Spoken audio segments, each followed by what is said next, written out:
വീണ്ടും ദൈവസന്നിധാനത്തിൽ നമുക്ക് കടന്നു വന്നേ സന്തോഷിപ്പാൻ തക്കവണ്ണം കർത്താവെ സഹായിച്ചു. കഴിഞ്ഞ ആഴ്ചയിൽ വളരെ മോശമായ കാലാവസ്ഥയൊക്കെ നമുക്കുണ്ടായിരുന്നെങ്കിലും കർത്താവ് നമ്മെ സൂക്ഷിച്ചു, നമ്മെ പരിപാലിച്ചു, നമ്മെ ജീവനോടെ സംരക്ഷിച്ച അവൻ്റെ കരുണയ്ക്കായി ഞാൻ ദൈവത്തെ സ്തുതിക്കുന്നു. എന്നെ അടുത്ത മകലെയും വാച്ച് ചെയ്യുന്ന എല്ലാ പ്രിയപ്പെട്ടവർക്കും കർത്താവിൻ്റെ നാമത്തിൽ വന്ദനം ചൊല്ലുന്നു. Greetings to all those who are here. Thank God once again for allowing us to gather, especially with the bad weather that was going on last week. ഇന്നത്തെ ചിന്തയ്ക്ക് വേണ്ടി വളരെ പരിചയമുള്ള ഒരു വേദഭാഗമാണ് ഞാൻ ചിന്തിക്കുവാനായിട്ട് താല്പര്യപ്പെടുന്നത്. ആവർത്തന പുസ്തകം 33-ാം അധ്യായത്തിന്റെ 12-ാം വാക്യം. For today's meditation, I want to read from Deuteronomy chapter 32. അതിങ്ങനെയാണ് മലയാളത്തിൽ എഴുതിയിരിക്കുന്നത്. ബെഞ്ചമിനെ കുറിച്ച് അവൻ പറഞ്ഞത്, അവൻ യഹോവയ്ക്ക് പ്രിയൻ, തൽസന്നിധിയിൽ നിർഭയം വസിക്കും, താൻ അവനെ എല്ലായ്പ്പോഴും മറച്ചുകൊള്ളുന്നു, അവൻ്റെ ഗിരികളുടെ മധ്യേ വസിക്കുന്നു. ഇവിടെ മലയാളത്തിൽ അതിൻ്റെ അവസാന ഭാഗം അവൻ്റെ ഗിരികളുടെ മധ്യേ വസിക്കുന്നു എന്നാണ് ട്രാൻസ്ലേറ്റ് ചെയ്തിരിക്കുന്നത്. എന്നാൽ ആ പദം തോളുകളുടെ മധ്യേ വസിക്കുന്നു എന്നാണ് മറ്റ് പല ഭാഗങ്ങളിലും ഈ പദം ട്രാൻസ്ലേറ്റ് ചെയ്തിരിക്കുന്നത്. 33:12. Deuteronomy 33 verses 12, and he reads, about Benjamin he said, "Let the beloved of the Lord rest secure in him, for he shields him all day long, and the one the Lord allows rest between his shoulders." ഇംഗ്ലീഷിലും എബ്രായ ഭാഷയിലും മറ്റ് മിക്ക ഭാഷാന്തരത്തിലും അവന്റെ തോളുകളുടെ ഇടയിൽ ഇരിക്കുന്നു എന്നാണ് പറഞ്ഞത്. And it is described as the Lord loves, he rests between his shoulders. ഇതൊരു അനുഗ്രഹത്തിന്റെ വാചകമാണ്. മോശ മറ്റുള്ളവരെ അനുഗ്രഹിക്കുമ്പോൾ പെട്ടെന്ന് പറയുകയാണ്, ബെഞ്ചമിൻ ദൈവത്തിന് പ്രിയപ്പെട്ടവനാണ്. See, when Moses is blessing those around him, he says Benjamin is beloved, he's loved by the Lord. ബെഞ്ചമിന്റെ ചരിത്രത്തെ ഇത്ര അനുഗ്രഹിക്കപ്പെട്ട ഒരു നിലയിൽ വേറെ എങ്ങും പറഞ്ഞിട്ടില്ല. And there's nowhere else has the history of Benjamin written in such a great way. തന്റെ ജനന സമയത്ത് അമ്മ മരിച്ചുപോയി. അമ്മയുടെ അവസാനത്തെ വാക്ക് കഷ്ടതയുടെ മകൻ എന്നാണ്. When he was being born, his mother passed away, and the mother's last words was a son born through pain. എന്നാൽ അവൻ അങ്ങനെ അറിയപ്പെടുവാൻ തന്റെ പിതാവിന് ഇഷ്ടമില്ലാഞ്ഞതുകൊണ്ട് അവന്റെ പേര് മാറ്റി ബെഞ്ചമിൻ എന്ന് പേര് കൊടുത്തു. അതിന്റെ അർത്ഥം എന്റെ വലതുകൈയുടെ മകൻ എന്നാണ്. And his father did not like that, so he renamed him Benjamin, which means that my right hand or my strong hand. അപ്പോൾ അവൻ ജനിച്ചപ്പോൾ തന്നെ അവനെ കഷ്ടതയും ബുദ്ധിമുട്ടും ഭാരവും ഉളവാക്കുന്ന ഒരു സാഹചര്യമുണ്ടായി. And he was, as soon as he was born, he was in a situation where there was a lot of pain around him. യാക്കോബിനെ സംബന്ധിച്ച് താൻ സ്നേഹിച്ച, വളരെയധികം അധ്വാനിച്ച 14 വർഷം റേച്ചലിന് വേണ്ടി ഭാരപ്പെട്ടു, കഷ്ടപ്പെട്ടു, അധ്വാനിച്ചു. അങ്ങനെ ലഭിച്ച ഒരു ഭാര്യയാണ് പെട്ടെന്ന് മരിച്ചുപോയി. And Jacob, he worked labor for 16 years for his wife Rachel, and as soon as she gave birth, she passed away. അതേതായാലും യാക്കോബിനെ നിശ്ചയമായും അവന്റെ ജീവിതത്തെ ബാധിച്ചിട്ടുണ്ട് എന്ന് നമുക്കറിയാം. And is evident that had an effect on Jacob's life. എന്നാൽ Benjamin വളർന്നു വന്നു. ബെഞ്ചമിൻ പരാക്രമശാലിയാണെന്നോ എന്നും ചരിത്രത്തിലെങ്ങും പറഞ്ഞിട്ടില്ല. It is not written anywhere in the history that Benjamin was such a wild child or a എന്നാൽ യാക്കോബ് അവനെ അനുഗ്രഹിക്കുമ്പോൾ ഒരു ചെന്നായിയുടെ ഊരുള്ള ഒരു വ്യക്തിയായിട്ടാണ് പറഞ്ഞിരിക്കുന്നത്. But when Jacob blessed him, he's portraying Benjamin as one that has a will of a wolf. എന്നാൽ ഇവിടെ മോശ പറയുകയാണ് അവൻ യഹോവയ്ക്ക് പ്രിയപ്പെട്ടവൻ. But here Moses says that he is beloved by the Lord. മോശയ്ക്ക് ഇവിടെ എല്ലാവരെയും നന്നായി അറിയാം. See, Moses knows everyone that is around him. 40 വർഷം അവരുടെ കൂടെ ജീവിച്ച് ഓരോരുത്തരുടെയും സ്വഭാവത്തെ ഇവാലുവേറ്റ് ചെയ്തിട്ട് മനുഷ്യനുമായിട്ടുള്ള ബന്ധം, ദൈവവുമായിട്ടുള്ള ബന്ധം, അവരുടെ ആകപ്പാടെയുള്ള ജീവിതശൈലി തനിക്ക് അറിഞ്ഞിട്ട് താൻ പറയുകയാണ് അവൻ യഹോവയ്ക്ക് പ്രിയൻ. See, Moses was with them for 40 years, and he knows the people and how they are towards God. It is then Moses says that he is beloved by the Lord. ആ ഒരൊറ്റ വാക്യം ധാരാളം മതി. ദൈവത്തിന്റെ ആത്മാവിൽ, ദൈവത്തിന്റെ ആത്മാവ് നിറഞ്ഞവനായ മോശ മരിക്കാൻ പോകുന്ന സമയത്ത് എല്ലാവരെയും അനുഗ്രഹിക്കുമ്പോൾ ബെഞ്ചമിനെ വിളിച്ചിട്ട് പറയുകയാണ് നീ യഹോവയ്ക്ക് പ്രിയൻ. When Moses, when he was about to die, he gathered all those around him and blessed them. And while blessing, he says to Benjamin that you are loved by the Lord. വേദപുസ്തകത്തിൽ 2-3 പേരെ കുറിച്ച് പ്രിയപ്പെട്ടവരായി പറഞ്ഞിട്ടുണ്ട്. There's few others who are mentioned as beloved to the Lord. നമുക്കറിയാം Daniel 70 വർഷത്തെ വർഷം കഴിഞ്ഞപ്പോൾ അവരുടെ വിടുതലിന് വേണ്ടി താൻ 21 ദിവസം പ്രാർത്ഥിക്കുകയാണ്. And Daniel has written that after 70 years, he is fasting for 21 days for their deliverance.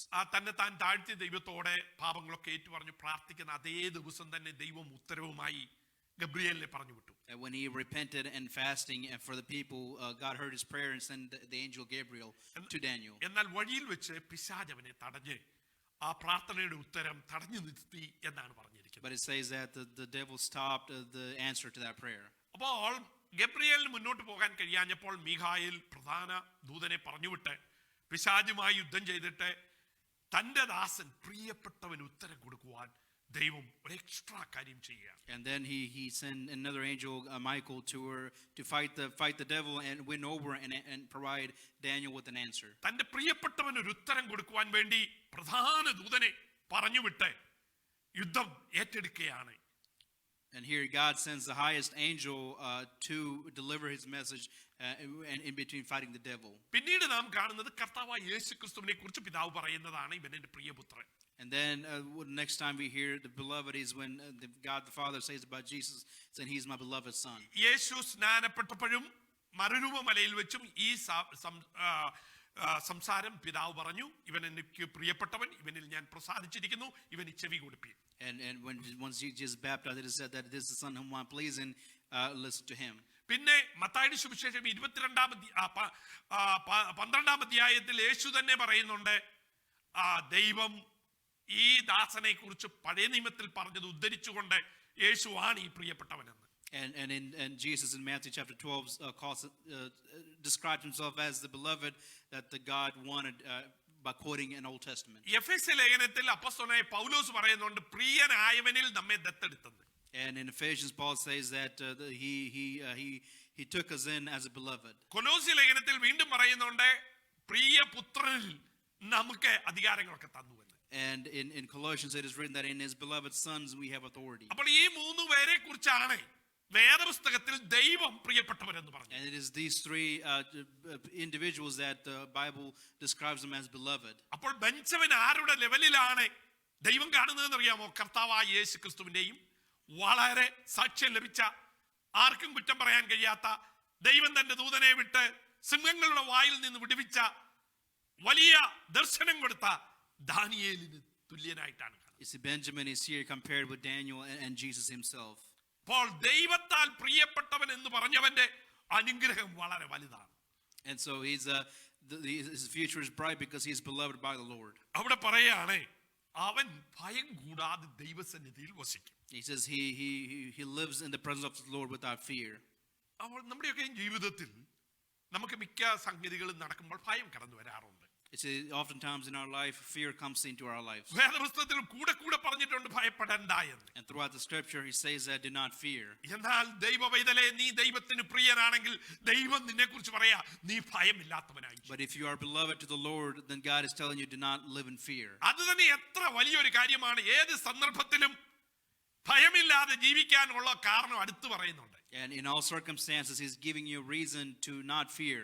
കാരണം അവൻ ദൈവസന്നിധിയിലാണ് ആയിരിക്കുന്നത് പ്രിയൻ. It is because the one who are beloved is in the presence of the God. ഇവിടെ റജു സങ്കീർത്തനം വായിച്ചപ്പോൾ അവിടെ ദൈവത്തിന്റെ സന്നിധാനത്തിൽ വസിക്കുന്നവന്റെ അനുഗ്രഹമാണ് അവിടെ പറഞ്ഞിരിക്കുന്നത്. And when our brother spoke from the Psalms this morning, he said that the blessings for those who dwell in God's presence. 91-ാം സങ്കീർത്തനം രക്ഷിക്കപ്പെട്ടവനും അല്ലാത്തവനും ഒക്കെ ഭാരങ്ങൾ, പ്രയാസങ്ങൾ, ദുഃഖങ്ങൾ, വിഷമങ്ങൾ വരുമ്പോൾ വായിച്ച് സന്തോഷിക്കാം. And a lot of us read Psalms 91 when we're in a difficult circumstance. പക്ഷേ ആ സാന്നിധ്യം ദൈവത്തിന് പ്രിയപ്പെട്ട അവന്റെ സന്നിധാനത്തിൽ വസിക്കുന്നവനാണ് ഭയം കൂടാതെ വസിക്കാൻ പോകുന്നു എന്ന് മനസ്സിലാക്കാം. But we need to understand that it is those who live in God's presence are the ones that live their life without any fear. അവിടെ കൊടുത്തിരിക്കുന്ന അനുഗ്രഹങ്ങൾ ഒരു മനുഷ്യൻ ഉണ്ടാകാമെങ്കിൽ ഈ ലോകത്തിൽ ഒന്നിനെ കുറിച്ചും അവന് ഭയപ്പെടേണ്ട ആവശ്യമില്ല. And so if God can bless you that much, then there's nothing for us to be fearful about. രാത്രിയാകട്ടെ പകലാകട്ടെ മഹാമാരിയാകട്ടെ എന്തും വരട്ടെ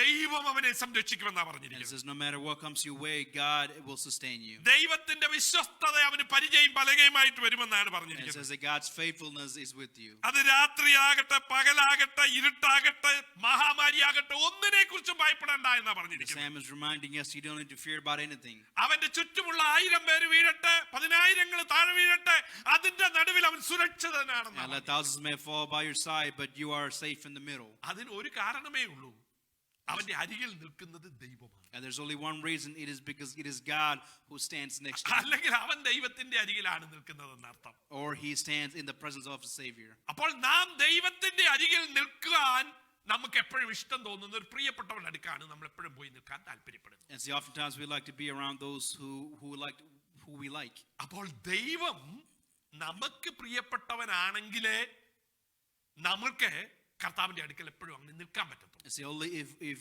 God is beloved to us, then only we can stand in his presence in such a manner. അപ്പൊ ഇവനെ പ്രിയനാക്കിയതിന്റെ കാരണം ദൈവത്തിന്റെ അടുക്കൽ ആ നിൽക്കുന്നത് കൊണ്ടാണ്. And he is called beloved because he stands in the presence of God. അപ്പോൾ ദൈവ സന്നിധാനമാണ് നമ്മെ വ്യത്യസ്തരാക്കുന്നത്. See, it is the presence of God that separates us. നമ്മുടെ ജീവിതത്തിൽ ഏത് ബുദ്ധിമുട്ടിന്റെ സമയത്തും ഭക്തന്മാർ സന്തോഷിച്ചത്, ഞാൻ മരണത്തിന്റെ താഴ്വരയിൽ കൂടി പോയാലും ഞാൻ ഒറ്റയ്ക്കല്ല, നീ എന്നോട് കൂടെയുണ്ട്, അതുകൊണ്ട് ഞാൻ ഭയപ്പെടുകയില്ല, നീ എന്നെ ആശ്വസിപ്പിക്കും.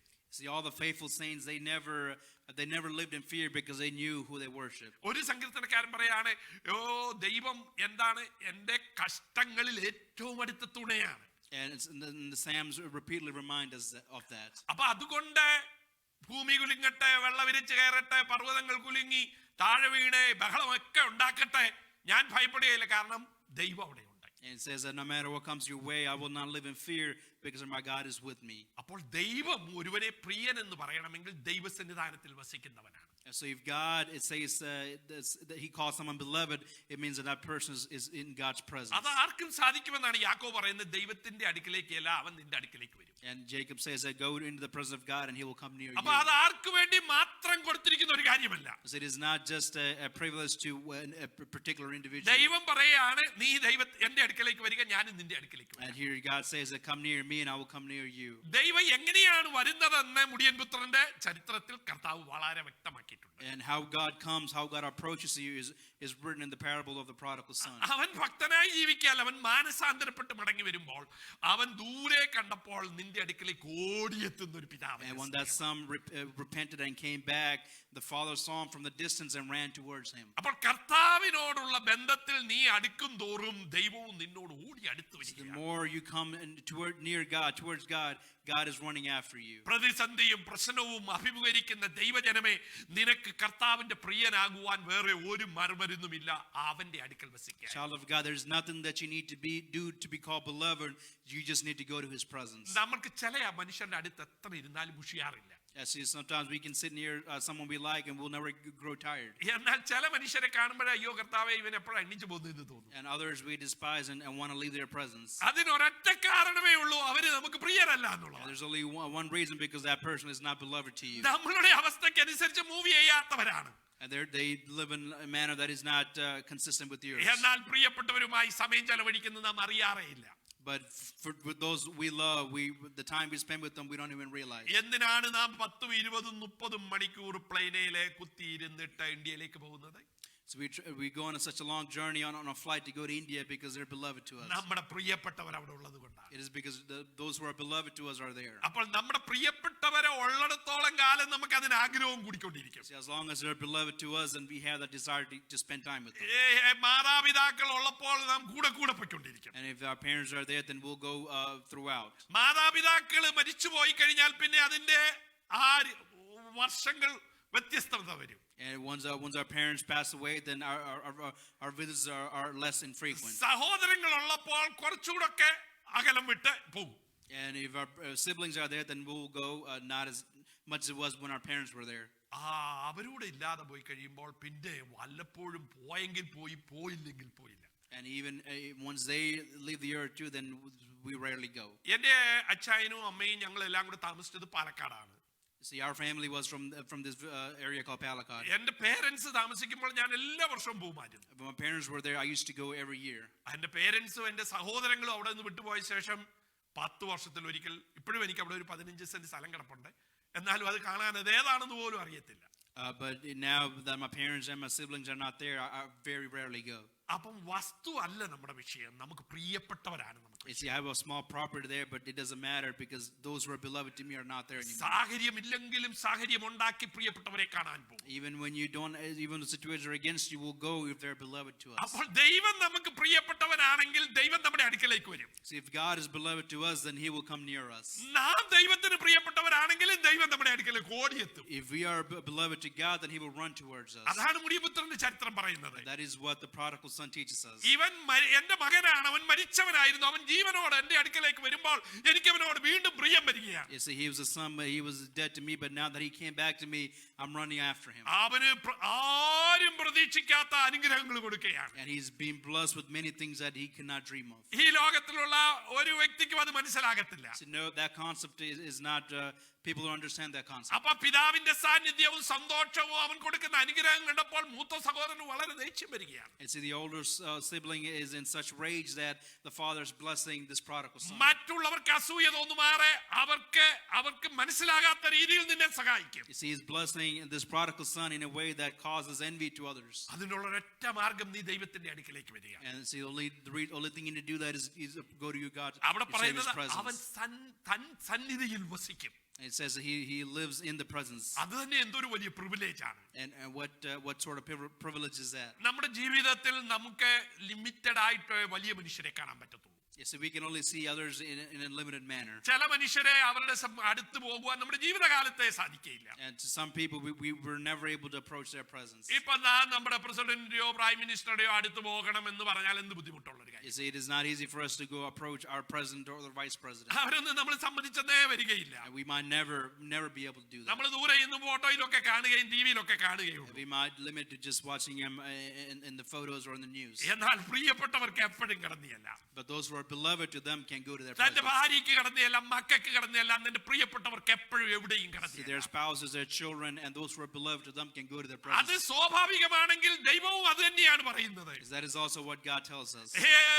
ബെഞ്ചമിനെ, നീ എന്റെ അരികിൽ വസിക്കുന്നവനാണ്. It's a Benjamin is beloved to me. അതുകൊണ്ട് നിനക്ക് ഭയപ്പെടേണ്ട ആവശ്യമില്ല. So there's no need for you to fear. അതാണ് ഒന്നാമത്തെ അനുഗ്രഹം, നിനക്ക് ഏത് സമയത്തും എന്റെ അടുക്കലേക്ക് വരാം. That's the first blessing, is that at any time you can come to God's ഞാൻ presence. നിന്റെ അടുക്കലുള്ളത് കൊണ്ട് നിനക്ക് പേടിക്കേണ്ട And ആവശ്യവുമില്ല. if I am with you, then there's no need for you to fear. ഞാൻ ഈ ഇടയ്ക്ക് ഒരു നമ്മുടെ യൂട്യൂബിൽ ഒരു കണ്ടു, ഒരു കരടി തന്റെ കുഞ്ഞിനെ രക്ഷിക്കാൻ വേണ്ടി ചെയ്യുന്ന പ്രവൃത്തികൾ.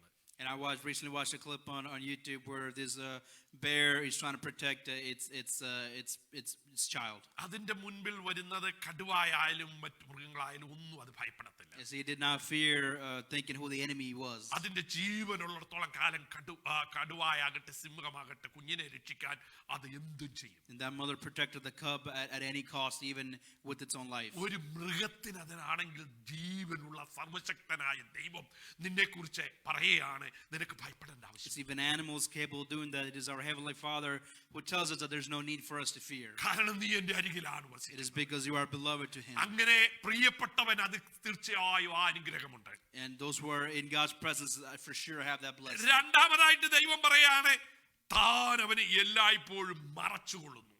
And it says that He's always covered. എന്ന് വെച്ചാൽ എന്താ? ദൈവത്തിന്റെ പ്രൊട്ടക്ഷൻ ഇല്ലാത്തൊരു സമയമില്ലെന്നാണ്. It says He shields him all day long, which means he's protected by God. വല്ലപ്പോഴും മറയ്ക്കുമെന്നല്ല, Not just sometimes. എല്ലായ്പ്പോഴും മറച്ചുകൊള്ളും. It says all day long. അതുകൊണ്ടാണ് സങ്കീർത്തനക്കാരൻ പറഞ്ഞിരിക്കുന്നത്, കർത്താവ് എന്റെ കൂടെ ഇല്ലെന്ന് ജനങ്ങളൊക്കെ പറയുന്നുണ്ട്, 3-ാം സങ്കീർത്തനം. പക്ഷേ അവൻ എനിക്ക് ചുറ്റും പരിചയമാണ്. And it says that is what Psalms 3 says, that God is my shield all day long. ലോകത്തിലുള്ള ഏത് മനുഷ്യനും മുന്നിൽ മാത്രം അവനെ പ്രൊട്ടക്ട് ചെയ്യാൻ ഒരു പരിചയമുള്ളൂ. You see, most people just have a shield in front of them for protection. എന്നാൽ ദൈവത്തിന്റെ പൈതലിനെ കുറിച്ച് ദൈവത്തിന് പറയാനുള്ളത്, ഞാൻ നിനക്ക് ചുറ്റും പരിചയമാണ്. But for a child of God, it says that He is a shield all around him. നമുക്കറിയാം, അത് താനെ ഈ സന്തോഷം വന്നപ്പോൾ എഴുതി വെച്ചതല്ല. നമുക്കറിയാം, ഏലിശായുടെ പട്ടണത്തിന് ചുറ്റും അഗ്നിമയ രഥങ്ങളും ദൂതന്മാരും ഉള്ളതായി തന്റെ ദാസൻ കാണുന്നുണ്ട്. And see, in the town where Elijah lives, there are people surrounding him with weapons and fire around his city. അപ്പം ഒരാളല്ല, അഗ്നിമയ ദൂതന്മാരെ, നമ്മുടെ കണ്ണിന് കാണാത്ത വലിയൊരു സൈന്യം തന്നെ പ്രൊട്ടക്ട് ചെയ്യാൻ ഉണ്ടായിരുന്നുവെന്ന് ആ ഏലിശായ്ക്ക് അറിയാമായിരുന്നു. അത് തൻ്റെ ശിഷ്യന്റെ കാഴ്ചപ്പാട് അത്രയും കുറവായിരുന്നത് കൊണ്ട് അവനൊന്ന് കാണിക്കാൻ വേണ്ടി ദൈവം അവന്റെ കണ്ണു തുറക്കാൻ പ്രാർത്ഥിച്ചപ്പോൾ കാണിച്ചു കൊടുത്തു. You see, Elijah, he knew that he had armies around him to ready for battle, but his disciple did not see that. So Elijah prayed that God open his eyes that he may see. അത് കണ്ടുകൊണ്ട് പിശാച് പോലും പറയാണ്, നീ വേലി കെട്ടിയാ പിന്നെ എനിക്ക് എന്തോ ചെയ്യാൻ പറ്റും. You see, looking at that, even the devil says, if you raise up a wall, then what am I to do? അത് യോബിനെ കുറിച്ചാ പറയുന്നത്.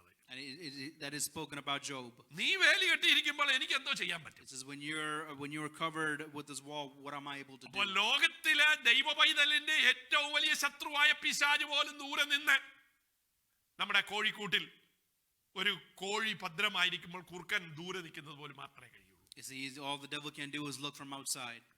വേറെ ഒന്നും ചെയ്യാൻ പറ്റുകയില്ലെന്ന് അവിടെ തന്നെ പിശാച് ദൈവസന്നിധാനത്തിൽ പറയാ. And even the devil himself said that he's not able to do anything to Job.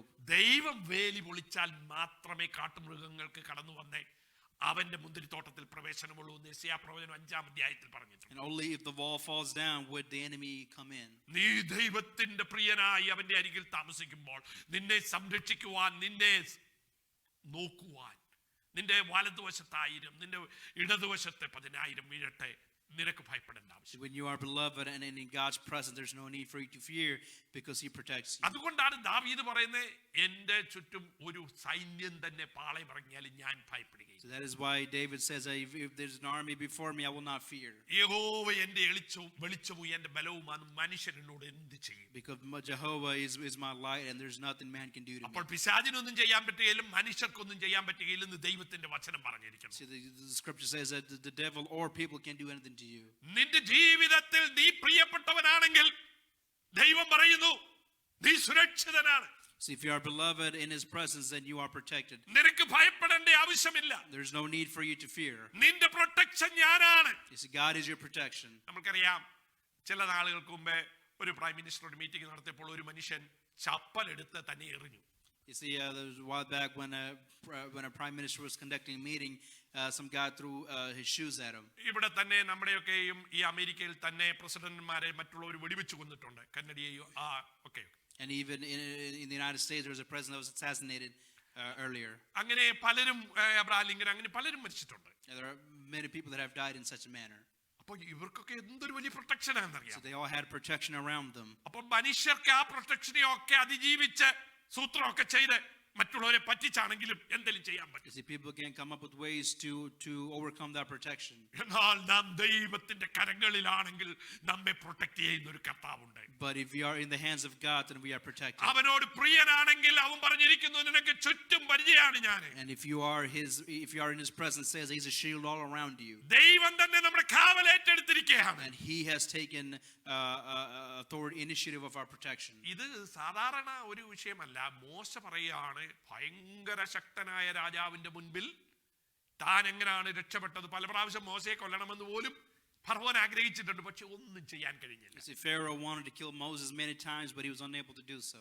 ഒരിക്കൽ പറഞ്ഞു, ഇനി നീ എന്റെ മുഖം കാണുന്ന ദിവസം നീ കൊല്ലപ്പെടുമെന്ന് പറഞ്ഞിട്ടാണ് ഫറവോൻ അവനെ പറഞ്ഞു വിട്ടത്. And Pharaoh once threatened him that if I ever see your face again, I will kill you. എന്നാൽ ദൈവം അവനോട് കൂടെ ഇരുന്നത് കൊണ്ട് ഫറവോൻ അവനോട് യാചിക്കുകയാണ്, എന്റെ അടുത്തോട് ഒന്നുകൂടെ വരണേന്ന്. But because God is with him, Pharaoh is begging Moses to come to my presence one more time. അവന്റെ ഒരു സൈന്യത്തെയും ഭയപ്പെടാതെ അവൻ മിസ്രൈമിൽ നിന്ന് തന്റെ വലിയ ജനവുമായി കടന്നുപോയി. See, Moses left Mizraim without in fear with his people. അപ്പോൾ മോശയ്ക്കറിയാം ദൈവ സാന്നിധ്യം തന്നോട് കൂടെ ഉണ്ടെങ്കിൽ ലോകത്തിലെ ഒരു ശക്തിക്കും ഒന്നും ചെയ്യാൻ കഴിയില്ല. Moses knew that the presence of God was with him, and all the powers in the world is unable to do anything. അങ്ങനെ ദൈവ സാന്നിധ്യവും ദൈവകൃപയും ദൈവത്തിന്റെ സംരക്ഷണവും അനുഭവിച്ച മോശയാണ് ബെഞ്ചമിനോട് പറയുന്നത്, നീ കർത്താവിന് പ്രിയനായിരിക്കുന്നത് കൊണ്ട്, നീ കർത്താവിന്റെ അടുക്കൽ പാർക്കുന്നത് കൊണ്ട്, നീ കർത്താവ് നിന്റെ സംരക്ഷണം ഏറ്റെടുത്തിരിക്കുന്നു. You see, it is that Moses who blesses Benjamin and said, because you are beloved by the Lord, you will rest secure in him. നീ കർത്താവിന്റെ അടുത്തേക്ക് ചെല്ലുമ്പോൾ മൂന്നാമത്തെ കാര്യം എന്താ പറയുന്നത് അറിയാമോ?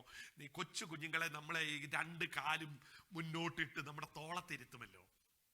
And sometimes we take our kids and cradle them on our shoulders. അതാണ് ഇവിടെ പറഞ്ഞിരിക്കുന്നത്. And that is what the third blessing says. നീ കാല് മുന്നോട്ടിട്ട് ഒരു അപ്പന്റെ തോളത്തിരിക്കുന്നത് പോലെ നീ ഇരിക്കുമെന്ന്. And it says that the third blessing says that you will rest between his shoulders. അത് മലയാളത്തിൽ അത് മലകളുടെ മധ്യേ എന്നാണ്, പക്ഷേ മറ്റുള്ള എല്ലാ ട്രാൻസ്ലേഷനിലും തോളിൽ ദൈവത്തിന്റെ തോളിൽ നീ ഇരിക്കുമെന്ന്. In Malayalam, it's described as mountains, but in all the other translation, it reads that you are rested between his അത് shoulders. കർത്താവ് വളരെ വ്യക്തമായിട്ട് താൻ ഉപമ പറഞ്ഞപ്പോൾ പറഞ്ഞിട്ടുണ്ട്, അവൻ ആടിനെ തോളിലേറ്റിക്കൊണ്ടുവരുമെന്ന്. You see, when Jesus, when he spoke of the parable, very clearly says that he put the sheep on his shoulders and അവൻ rescued them. ആടിന്റെ സ്ഥിതി മനസ്സിലാക്കി അതിനെ അതുപോലെ നയിക്കുമെന്നാ പറഞ്ഞിരിക്കുന്നത്. So he knows the behavior of the sheep and he shepherds them accordingly. നമ്മെ അറിയാവുന്ന ഒരു കർത്താവ് നമ്മോട് കൂടെ ഇരിക്കുമ്പോൾ, നാം അവന്റെ തോളിൽ ഇരിക്കുമ്പോൾ യാതൊരു ശക്തിക്കും നമ്മെ തൊടാൻ കഴിയില്ല. See, when we know the Lord is with us and when we rest on his shoulders, there's nothing that will happen to you. അതുകൊണ്ടാണ് നമ്മളോട് ദൈവത്തിന്റെ ആത്മാവ് പൗലോസിൽ കൂടെ പറയാണ്, പ്രിയ മക്കളെന്നവർ ബിലവഡായി പ്രിയരായി അവനെ അനുഗമിക്കാൻ. So that is why Paul reminds us to follow him, the beloved one. എഫെസ്യ ലേഖനം 5-ാം അധ്യായത്തിന്റെ 1-ാം വാക്യത്തിലെ വളരെ ശക്തമായി പല ഉദാഹരണം കൊടുത്തിട്ട് പറയാ, നമ്മളെ മക്കളെ പോലെയല്ല, പ്രിയ മക്കളെന്ന പോലെ ദൈവത്തെ അനുകരിപ്പിച്ചു. In Ephesians 5:1, Paul reminds them about his beloved.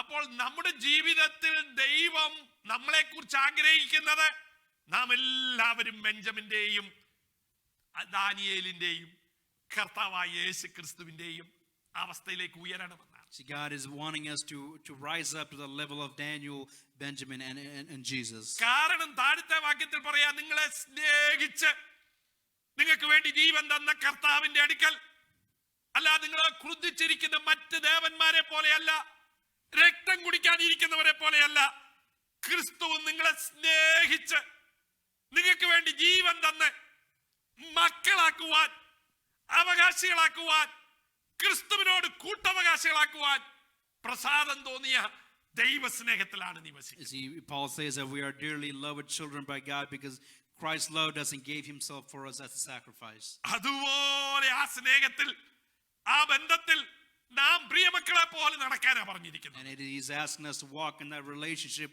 with strength as beloved children. നമ്മുടെ പല പിള്ളാരും പല കാര്യങ്ങളും നമ്മൾ ഉള്ളപ്പോൾ ചെയ്യാറില്ല.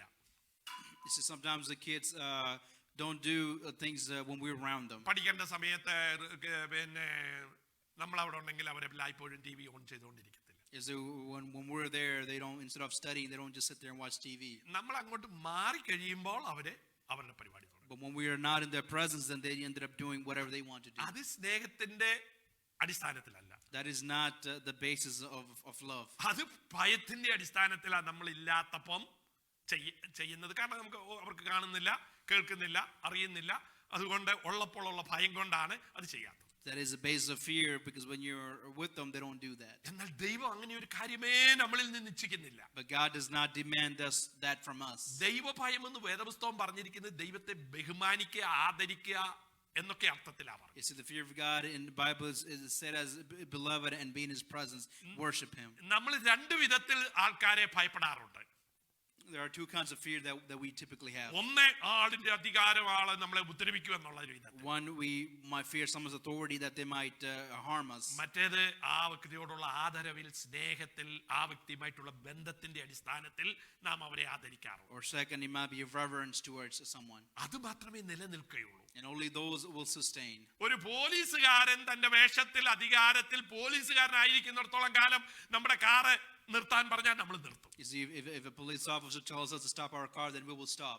എന്നാൽ ആ വ്യക്തി യൂണിഫോമിലല്ല, വെറുതെ ജോലിയും രാജിവെച്ച് നടക്കുന്നുണ്ടെങ്കിൽ നമ്മൾ പിന്നെ കാർ നിർത്താൻ. If that same person is not an officer, then we will not obey that. അതിനൊരു കാരണമേ ഉള്ളൂ, അവൻ വഹിക്കുന്ന സ്ഥാനം മാത്രമാണ് അതിന്റെ It is because we respected that authority. അല്ലെങ്കിൽ അവൻ ധരിക്കുന്ന ആ യൂണിഫോമിന്റെ അവസ്ഥയാണ് നമ്മളെ അങ്ങനെ It ചെയ്യിക്കുന്നത്. is because that uniform he wears carries an authority. എന്നാൽ ചില വ്യക്തികളെ നാം എവിടെ വെച്ച് കണ്ടാലും, സ്ഥാനമില്ലെങ്കിലും മാനമില്ലെങ്കിലും നമുക്ക് ബഹുമാനിക്കാതിരിക്കാൻ കഴിയത്തില്ല. For some people, there's no way for us to avoid respecting them regardless of where we're at. ഞാൻ പലപ്പോഴും ഞങ്ങളുടെ നാടുകളിലൊക്കെ പോകുന്ന ഉടനെ എന്നെ സ്നേഹിക്കുകയും എന്നെ ബഹുമാനിക്കുകയും ചെയ്യുന്ന ജനങ്ങളെ, അവരെ ഇവൻ മദ്യപിച്ച് വഴിയിൽ നിൽക്കുകയാണെങ്കിലും പുകവലിച്ച് നടക്കുകയാണെങ്കിലും പുകയാണെങ്കിൽ അവർ വേഗം ആ സിഗരറ്റ് താഴോട്ടിട്ട് ആ ചെരുപ്പിനടിയിലിട്ട് കെടുത്തുന്ന ഞാൻ കണ്ടിട്ടുണ്ട്. ആ നല്ല സുബോധത്തിൽ ആണ് എന്ന് നടിക്കുന്നത് ഞാൻ കണ്ടിട്ടുണ്ട്. Sometimes there are people who loves me, but they might be drunkards or do live the worldly stuff, and when they see me, they put all that aside. അവരുടെ സ്നേഹവും ബന്ധവുമാണ് അതിന് കാരണം. And what they're showing is the love towards me and their affection towards me. അല്ലാതെ ഭയമൊന്നുമല്ല. And it is not fear. നമ്മളെ എന്തോ ഭയപ്പെടാനാ? I'm not going to fight them. നമുക്ക് പോലീസിന്റെയോ അല്ലെങ്കിൽ പട്ടാളത്തിന്റെയോ ഒന്നും അധികാരമില്ല. See, I don't carry an authority with me. അവിടെ ഉള്ളത് വെറും സ്നേഹവും ആദരവും മാത്രം. And over there is just love and reverence. അതാണ് ദൈവം നമ്മളോട് ആവശ്യപ്പെടുന്നത്. And that is what God demands of us. നാം ദൈവത്തെ ഭയപ്പെട്ടിട്ട് ഭീതിപ്പെട്ടിട്ട് വിഷമിച്ചിട്ട് എന്തെങ്കിലും ചെയ്യാനല്ല പറയുന്നത്. See, he's not saying that be in ultimate fear and do things out of fear. പ്രിയനായി ദൈവസന്നിധാനത്തിൽ വസിക്കാനായിട്ടാണ് പറയുന്നത്. But to live in his presence as a beloved. അത് കഴിയുമെന്നുള്ളത് കൊണ്ടാണ് കർത്താവ് പറയുന്നത് പ്രിയമക്കൾ എന്ന പോലെ അനുകരിക്കുവാൻ. And it's because he can do that. That is why God reminds us that you are my beloved children. അതിനു വേണ്ടുന്നതൊക്കെയും നൽകിയിട്ടാണ് കർത്താവ് നമ്മളോട് ആവശ്യപ്പെടുന്നത്. And he has given us everything to become beloved, and then he says it. നമുക്ക് പരിശുദ്ധാത്മാവിന്റെ ശക്തി മക്കളാക്കി നമ്മളെ അവകാശികളാക്കി ലക്ഷ്യം തന്നിട്ടാണ് കർത്താവ് നമ്മളോട് He പറയുന്നത്. has given us purpose, a life, and gave us the power of the Holy Spirit. അങ്ങനെയുള്ള കർത്താവിനെ സ്നേഹിക്കാൻ കഴിയാത്തതാണ് പലപ്പോഴും അവന്റെ അടുക്കൽ വസിക്കുവാൻ കഴിയാത്തത്. And we're unable to live in his presence because we're unable to love God. പലരും ഇന്ന് പറയുന്നത് ഞാൻ കേട്ടിട്ടുണ്ട്, ഇപ്പൊ എന്താ പണ്ടത്തെ കാലത്തെ ആരാധനയ്ക്ക് വരണമെന്ന് നിർബന്ധിക്കുമായിരുന്നു, ഇപ്പം വരരുതെന്ന് പറയാണെന്ന്. Some people say that people used to say that come to worship, and now they're saying that don't come. കാരണം ഇപ്പം സൂമിലാണെങ്കിലും ഓൺലൈനിലാണെങ്കിലും ഒക്കെ ചെയ്താൽ മതി, അപ്പം വരണമെന്ന് വലിയ നിയമമൊന്നുമില്ല. You see, you can just worship online. There's no law that says you have to come to church. പക്ഷെ ലോയും ചട്ടവും മറ്റുള്ളവരെ കാണിക്കാനാണെങ്കിൽ നീ അത് നിശ്ചയമായും പറയും, വന്നില്ലേൽ എന്താ വീട്ടിലിരുന്നാ മതി എന്ന് പറയും. You see, if all you care about is law, then yeah, you can do. They can sit there and say, "I'm just going to sit here and worship." എന്നാൽ ദൈവവുമായി ബന്ധവും സ്നേഹവും ദൈവസന്നിധാനത്തിന്റെ വാല്യവും മനസ്സിലാക്കുന്നവർക്ക് ഒരിക്കലും അങ്ങനെ അവസരമുള്ളപ്പോൾ ഇരിക്കാൻ പറ്റില്ല. But those who loves God and who loves communion with God and with others, they're unable to say things like that. ഇന്ന് ഇവിടെ ഞാൻ ചർച്ചിൽ ആരും വരണ്ടെന്നാ പറഞ്ഞ, കാരണം വെള്ളം പൊട്ടി, ഇവിടെ വെള്ളമില്ല, ഉപയോഗിക്കാനൊന്നും ഇല്ലാത്തത് കൊണ്ടാണ് വരണ്ട എന്ന് പറഞ്ഞു. പക്ഷെ ഇത്രയും പേര് കടന്നു വന്നപ്പോൾ, അത് അറിഞ്ഞുകൊണ്ട് വന്നപ്പോൾ അവരുടെ ഹൃദയത്തിൽ വെള്ളമില്ലെങ്കിലും വരാമെന്നുള്ള താല്പര്യം ജനിച്ചു. Today I said to people not to come to church because we had some damage to the pipes, but even still there are people here because they had the desire to come. അപ്പോൾ വരണ്ടവൻ വന്നിരിക്കും. So those who wants to come will always come. അതിന് ബന്ധമാണ് കാരണം. It is because it is relationship that matters. അത് ദൈവമായ കർത്താവ് നമ്മുടെ ജീവിതത്തിൽ നമുക്ക് വേണ്ടി ചെയ്തതും നമ്മെ മാനിക്കുന്നതും നമ്മെ അനുഗ്രഹിക്കുന്നതും ഓർക്കുമ്പോൾ നമുക്ക് വേണ്ടാതിരിക്കാൻ പറ്റില്ല. It is because when you have think of all the blessings and protection God has given you, then you're unable to sit still. അവൻ നീയുമായിട്ടുള്ള ബന്ധമാണ് അവന്റെ മുഖം അന്വേഷിക്കുവാൻ നിന്നെ പ്രേരിപ്പിക്കുന്നത്. It is a relationship with you that is good for you and God. അവിടെ ഭയത്തിന് യാതൊരു ചാൻസും ഇല്ല. There's no need for you to fear there. ദൈവം പറഞ്ഞിരിക്കുകയാണ്, നീ അവന്റെ സന്നിധാനത്തിൽ വസിക്കും. It says that you live. The Bible says that you live in his presence. നിങ്ങൾക്കറിയാമോ, 78-ാം സങ്കീർത്തനത്തിൽ ഒരു വാക്യമുണ്ട്. ആ വാക്യം ഇങ്ങനെയാണ് പറഞ്ഞിരിക്കുന്നത്, ഏറ്റവും പ്രിയനായ ജോസഫിനെ അല്ല ദൈവം, ജോസഫിന്റെ മക്കളെ അല്ല തെരഞ്ഞെടുത്തത്, പിന്നെ തെരഞ്ഞെടുത്തവരുടെ കൂട്ടത്തിൽ രണ്ട് കാര്യം പറയുന്നുണ്ട്. 67-ാം വാക്യം അവിടെ പറയുകയാണ്, 78-ാം സങ്കീർത്തനത്തിന്റെ 67-ാം വാക്യം, എന്നാൽ അവൻ ജോസഫിന്റെ കൂടാരത്തെ ത്യജിച്ചു, എഫ്രൈം ഗോത്രത്തെ തെരഞ്ഞെടുത്തതുമില്ല. കാരണം ജോസഫാണ് നമുക്കറിയാവുന്നതിൽ 12 പേരിൽ ഏറ്റവും നല്ലവൻ. So Psalm 78:68 says that, but he rejected the tents of Joseph. അപ്പൊ അവനെയാണ് എല്ലാ വിധത്തിലും അനുഗ്രഹിക്കേണ്ടത്. Typically it is him that should get all the blessings. എന്നാൽ ജോസഫിനെ പോലെ തന്റെ മക്കളായിരുന്നപ്പോൾ ഇവിടെ പറയുകയാണ്, ജോസഫിനെയും തന്റെ മകനായ എഫ്രൈമിനെയും ദൈവം തെരഞ്ഞെടുത്തില്ല. It says that Joseph or his son Ephraim was not chosen. എന്നിട്ട് പറയാണ്, അവൻ തെരഞ്ഞെടുത്തത് യഹൂദാ ഗോത്രത്തെയും താൻ പ്രിയപ്പെട്ട സിയോൻ പർവ്വതത്തെയും തെരഞ്ഞെടുത്തു. And it says that he chose the tribe of Judah, Mount Zion, which he loved. ലോക അനുഗ്രഹത്തിനു വേണ്ടി, ഭൗതിക അനുഗ്രഹത്തിനു വേണ്ടി യഹൂദയെ തെരഞ്ഞെടുത്തു. He for all the blessings of the world he chose Judah. രാജ്യത്വം യഹൂദയ്ക്ക് കിട്ടി, കാരണം ദൈവത്തിന്റെ ഹൃദയപ്രകാരം കാര്യങ്ങൾ ചെയ്ത ദാവീദിനെ ഓർത്ത് ദൈവ ആ കുടുംബത്തിന് അനുഗ്രഹം കൊടുത്തു. Because of David's ancestry he blessed the tribe of Judah. എന്നാൽ സിയോനെ ആരുടെ അവകാശ ഭൂമിയാണെന്നറിയാമോ? സയൻ മൗണ്ടൻ, യെരുശലേമിന് അടുത്തുള്ളത്. അത് രൂപേന്റെ അല്ല, അത് പറഞ്ഞ ആദ്യജാതൻ അവനാണ്. പിന്നത്തെ ജോസഫാണ് വരേണ്ടത്, കാരണം റായിച്ചലിന്റെ ആദ്യജാതൻ. ആ യഹൂദ ദാവീദിന്റെ കെയർ ഓഫിൽ യഹൂദയ്ക്ക് കിട്ടിയ ചാൻസ് ഒന്നുമല്ല. അല്ലെങ്കിൽ യഹോവയോട് അടുത്ത് എന്ന ലേവ്യന്റെ അവകാശമല്ല, ബെഞ്ചമിന്റെ അവകാശം. See, but Mount Zion belongs to the tribe of Benjamin. നോക്കിക്കേ, അവിടെയാണ് ദേവാലയം. So that is where the temple is. അവിടെയാണ് ദൈവ സാന്നിധ്യം. That is where the presence of God is. മോശെ അനുഗ്രഹിക്കുകയാണ്, അവന്റെ അരികിൽ നീ വസിക്കണം. You see, Moses says that you will take his blessing. അപ്പോൾ പെർമനന്റ് ആയി ദൈവം വസിക്കുവാൻ ഈ ഭൂമിയിൽ ഒരു സ്ഥലം ആഗ്രഹിച്ചത് സയോനിലാണ്, Zion മലയിലാണ്. It is Mount Zion where God chose as a place to have a permanent presence in this world. അവിടാണ് ദേവാലയത്തിന്റെ പ്രസക്തി. That is where the temple is.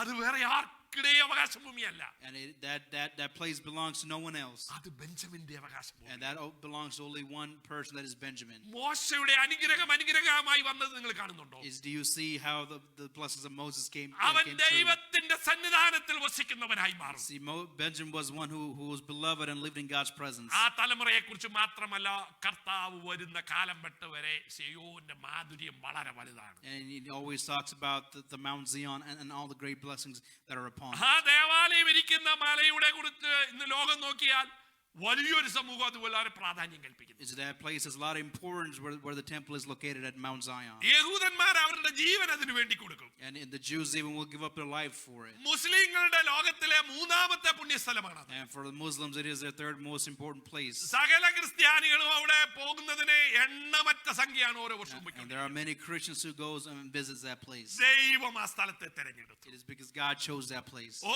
ബെഞ്ചമിനെ, നീ എനിക്ക് പ്രിയപ്പെട്ടവൻ. It's Benjamin, you are beloved to me. നീ എന്റെ അരികിൽ പാർക്കും. You will live near me. അതുകൊണ്ട് എനിക്ക് ഭയപ്പെടേണ്ട, നിനക്ക് ഭയപ്പെടേണ്ട ആവശ്യമില്ല. So there's no need for you to live in fear. ഞാനാണ് നിന്നെ സംരക്ഷിക്കുന്നത്. See, I will be your shield. ഞാൻ നിന്റെ ജീവിതത്തിൽ അങ്ങനെ സംരക്ഷിക്കുന്ന പോലെയല്ല, നിന്നെ ലാളിക്കും തോളയിൽ എടുത്തിട്ട്. And yet you will rest between my shoulders. ഓരോരുത്തർക്കും ഇല്ലാത്ത പ്രിവിലേജ് ദൈവം നിനക്ക് See, തരും. this privilege that no one else have received. പ്രിയപ്പെട്ട ദൈവജനമേ, നിങ്ങൾക്കറിയാമോ, വേദപുസ്തക ചരിത്രത്തിൽ ഏറ്റവും ശ്രേഷ്ഠന്മാരായി വിളങ്ങിയ ചിലർ ബെഞ്ചമിൻ ഗോത്രത്തിലുണ്ടെന്ന്. ഏറ്റവും ശ്രേഷ്ഠന്മാരായി വിളങ്ങിയ അനേകര് ബെഞ്ചമിൻ You ഗോത്രത്തിലുണ്ട്. see, in the tribe of Benjamin, there are many saints that are in it. ദൈവം തെരഞ്ഞെടുത്തപ്പോൾ ആദ്യത്തെ രാജാവിനെ തെരഞ്ഞെടുത്തത് Benjamin ഗോത്രക്കാരൻ. When God chose the first king, he was chosen from the tribe of Benjamin. അവന്റെ കയ്യിലിരിപ്പ് കൊണ്ടാണ് രാജ്യത്തെ നഷ്ടപ്പെട്ടത്. And because of his acts, the kingdom was removed from him. ദൈവം പറഞ്ഞത്, നീ എന്നെ ത്യജിച്ചത് കൊണ്ട് ഞാനും നിന്നെ ത്യജിച്ച് നിന്റെ രാജ്യത്വം എന്നേക്ക് നിലനിൽക്കാൻ. And God said, because you have rejected me, I reject you, and I'm going to take the kingdom away from you. അപ്പൊ ആരും പറഞ്ഞില്ല ബെഞ്ചമിൻ ഗോത്രത്തിൽ നിന്ന് ഒരാളെ തെരഞ്ഞെടുക്കാൻ. ദൈവം ശൗല്യനോട് പറയാണ്, ബെഞ്ചമിന്റെ സന്താനത്തിൽപ്പെട്ട കീശിന്റെ മകനായ ശൗലിനെ നീ രാജാവാണ്. See, it is God who told Samuel that to pick a king from the tribe of Benjamin, Saul. അപ്പോൾ ദാവീദിന് കിട്ടേണ്ട സകല അനുഗ്രഹം അവർക്ക് വേണ്ടിയാണ് ദൈവം വെച്ചത്. You see, all the blessings that David should have was initially for the tribe of Benjamin. അവൻ പരാജയപ്പെട്ടത് കൊണ്ടാണ് തനിക്ക് ബോധിച്ചൊരു മനുഷ്യനെ, ഈശായുടെ മകനെ തെരഞ്ഞെടുക്കുന്നത്. It is once that king had failed that he set his eyes on David. നിങ്ങൾക്ക് വീണ്ടും അറിയാമോ, എസ്തേറിന്റെ പുസ്തകം 2-ാം അധ്യായത്തിന്റെ 4 മുതൽ 7 വരെ പറഞ്ഞിരിക്കുന്നത് മൊർദെഖായി ബെഞ്ചമിന്റെ കുടുംബത്തിൽ. And in Esther, in chapter 2, the person Mordecai, he belonged to the tribe of Benjamin. യഹൂദന്മാരെ വെറും ഇസ്രയേലിൽ നിന്ന് മാത്രമല്ല, ലോകത്തിൽ അന്ന് ഭരിച്ചിരുന്ന അന്നത്തെ സാമ്രാജ്യത്തിലുള്ള സകലരെയും നശിപ്പിക്കാനാണ് ഹാമാൻ പറയുന്നത്. So Haman says that to destroy the Jews from all across the world. അല്ലാതെ കുറച്ച് സമൂഹത്തെ കൊല്ലാനല്ല. അവിടെ ആ ബാബേൽ സാമ്രാജ്യത്തിൽ എവിടെയെല്ലാം യഹൂദനുണ്ടോ അവിടെ എല്ലാവരെയും നശിപ്പിക്കാനാണ്. So Haman is requesting the king to kill the Jews from all over the world, not just a place where he's at. അതിനുവേണ്ടി നിൽക്കുവാൻ ദൈവം എഴുന്നേൽപ്പിച്ചത് ഒരു Mordecai ബെഞ്ചമിന്റെ സന്താനത്തിൽപ്പെട്ടവനാണ്. But Mordecai was there to stand before God and to fight for his people, and he was from the tribe of Benjamin. ആ Benjamin മൊർദെഖായിയുടെ സ്വന്തമാണല്ലോ Esther. And Esther is very dear to Mordecai. അതും Benjamin ഗോത്രത്തിലുള്ളതാണ്. And she's also belongs to the tribe of Benjamin. നോക്കിക്കേ, അപ്പോൾ യഹൂദനു വേണ്ടി ദൈവമായ കർത്താവ് സംരക്ഷണം ഒരുക്കിയത് ഈ ഇളയ അമ്മയ്ക്ക് സങ്കടമായി ജനിച്ച ദൈവത്തിന്റെ പ്രിയനായി മാറിയവനിൽ കൂടെയാണ് ദൈവം അത്ഭുതം ചെയ്യുന്നത്. You see, the blessings that Moses did even spreads to Mordecai and Esther. നമുക്കറിയാം എന്തെല്ലാം അനുഗ്രഹമാണ് അവിടെ ലഭിച്ചത്. And you can see all the blessings that they received in that land. ഞാൻ അവിടെയും വിട്ടിട്ട് പുതിയ നിയമത്തിലേക്ക് വരട്ടെ. And let me come to the New Testament. അപ്പോസ്തലനായ പൗലോസ് പറയാണ്, എന്റെ ഗോത്രം ബെഞ്ചമിനാണ്. And even Paul says that I belong to the tribe of Benjamin. നിങ്ങൾ അപ്പോസ്തലനായ പൗലോസിന്റെ എഴുത്തുകളും പ്രവർത്തികളും ഒന്ന് വിട്ടിട്ട് പുതിയ നിയമം ഒന്ന് വായിച്ചു നോക്കിക്കേ. And if you take apart the letters of Paul and the books he wrote, if you read anything else, വളരെ കുറച്ച് പുസ്തകങ്ങളെ. there's only a handful of books that's left to read. Mathai ഉണ്ട്, മർക്കോസ് ഉണ്ട്, ലൂക്കോസ് ഉണ്ട്, യോഹന്നാൻ ഉണ്ട്, പത്രോസ് ഉണ്ട്, യാക്കോബ്, യൂദ. So you have the Gospels and you have Peter, John, and Revelation, എന്നാൽ and Jude. പത്രോസ് എഴുതിയത് ശീലാസിനെ ഉപയോഗിച്ചാണെന്ന് പത്രോസിന്റെ ലേഖനത്തിൽ പറഞ്ഞിട്ടുണ്ട്. You see, Paul wrote using Silas.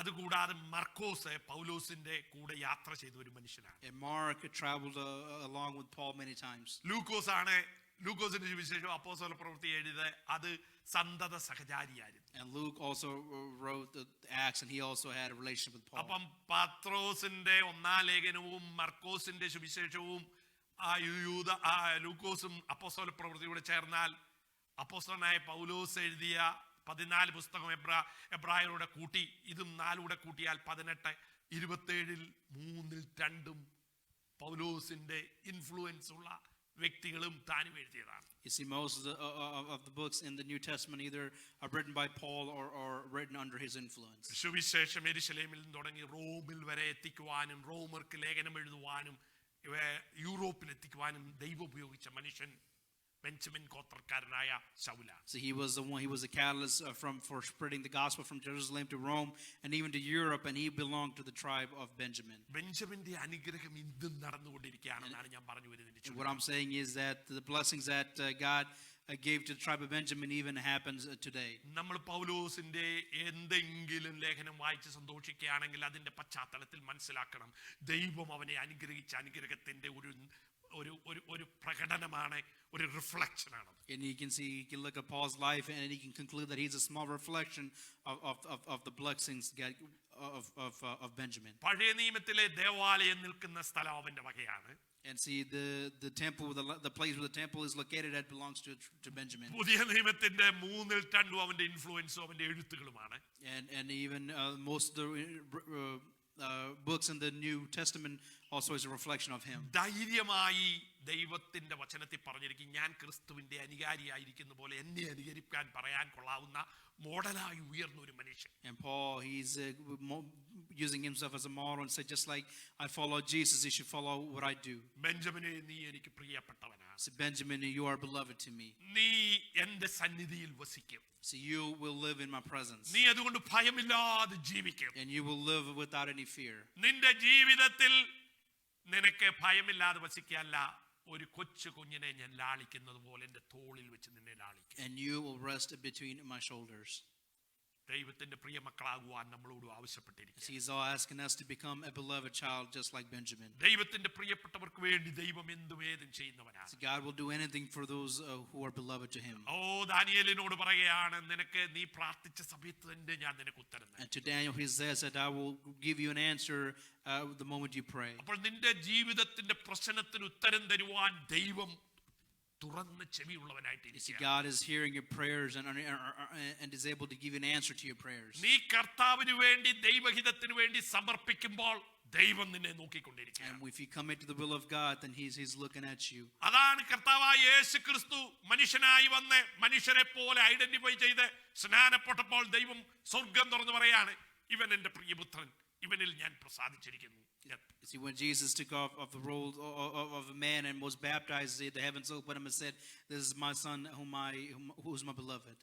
മരുരൂപമലയിൽ വെച്ച് അവൻ ഒരു പദം കൂടെ ആഡ് ചെയ്യാണ്, ഇവന് ചെവി കൊടുപ്പീൻ, ഇവനിൽ ഞാൻ പ്രസാദിച്ചിരിക്കുന്നു. And in later on it says, give him an ear because he's beloved to me. അത് ബെഞ്ചമിനായാലും ദാനിയേലാണെങ്കിലും കർത്താവായ യേശു മനുഷ്യനായി ജീവിച്ചപ്പോഴാണെങ്കിലും പ്രിയപ്പെട്ടവന് വേണ്ടി പ്രത്യേകമായ കാര്യങ്ങളാണ് ദൈവം ചെയ്തു വെച്ചത്. Whether it's to Daniel or to Benjamin or even to Jesus, those who are beloved to God, God will always look after them. ദൈവം നമ്മളെ നോക്കിയിട്ട് എന്താണ് ഇന്ന് പറയുന്നത്? And what is God looking at us and what is he saying? നിന്നെ അറിയാവുന്ന വ്യക്തി നിന്നെ നോക്കിയിട്ട് എന്താണ് പറയുന്നത്?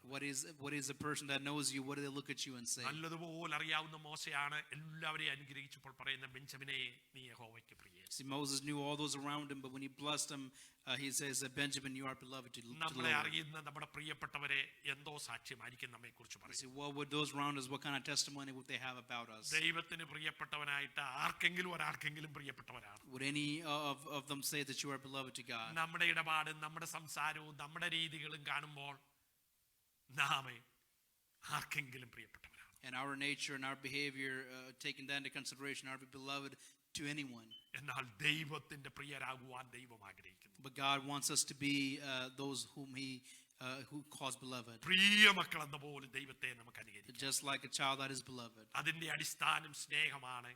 And the basis of that is love. അതുകൊണ്ടാണ് പിതാവ് നിന്നെ സ്നേഹിച്ച് തോളിലാക്കാമെന്ന് പറഞ്ഞിരിക്കുന്നത്. And that is why he says that the Father will love you and you will rest between his shoulders. നീ ദൈവത്തിന് പ്രിയനായപ്പോൾ അവൻ നിന്നെ പ്രിയനായി നിന്നെ തോളിലേറ്റിക്കൊണ്ട് നടക്കും. And when you are beloved of the Lord, he will put you on his shoulders and you will rest on his അതിന്റെ shoulders. അർത്ഥം നിനക്ക് അവൻ മാന്യത നൽകുമെന്നാണ്. And he will give you the dignity. പ്രത്യേക privilege തരുമെന്നോ. And he will give you special privilege. നിന്നെ അവന്റെ തോളിലായിരിക്കുമ്പോൾ പ്രത്യേകമായ എല്ലാ രീതിയിലും പരിഗണിക്കുമെന്നുള്ളതാണ്. And you are taken care of and given the things that you want. അതാണ് ദൈവം ബെഞ്ചമിനോട് പറഞ്ഞത്. And that is what God told Benjamin. അതേ ദൈവം ഇന്നും നമ്മളോടും അത് തന്നെയാണ് And പറയുന്നത്. that same God is talking to us. അവന്റെ അനുഗ്രഹം നിലനിൽക്കുന്ന അനുഗ്രഹമായി യെരുശലേമിലുള്ള സയോൺ മലയിൽ ദേവാലയം ഉണ്ടായതുകൊണ്ട് പഴയ നിയമത്തിലും അത് പുതിയ നിയമത്തിലും എന്നും ആ സ്ഥലം പ്രാധാന്യമുള്ളതായിരിക്കും. You see, just like the place where the temple is, the blessings that was said of Benjamin even extends to this day. അത് ജോസഫിന് കൊടുത്തില്ല,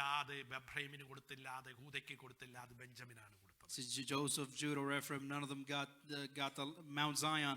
It belonged to Benjamin. അത് ദൈവത്തിന്റെ പ്രിയനായവനായതുകൊണ്ട്. It is because he's beloved to God. പുതിയ നിയമത്തിൽ അപ്പോസ്തലനായ പൗലോസിനെ പോലെ ഒരു വലിയ മനുഷ്യനെ ദൈവം എഴുന്നേൽപ്പിച്ച് സഭയ്ക്ക് വലിയ അനുഗ്രഹമാക്കി വെച്ചു. And in the New Testament, God used a man like Paul to lead many to Christ and spread the gospel. നമ്മുടെ കണ്ണുകൾ അടയ്ക്കാം, Let us close our eyes.